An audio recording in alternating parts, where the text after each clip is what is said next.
Minha gente, eu não sei aí onde vocês moram, mas aqui na minha cidade está muito calor, dá um sol para cada miolo. Então meu ventilador quebrou e eu já corri aí para ir lá no sítio do meu pai buscar o ventilador dele emprestado. Ele está viajando e quando ele voltar eu devolvo o ventilador. Nesse momento eu não vou comprar outro porque estou sem grana. Então minha filha já foi aí comigo.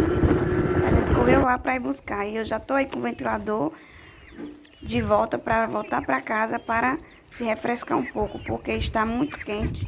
Quente, quente, ninguém está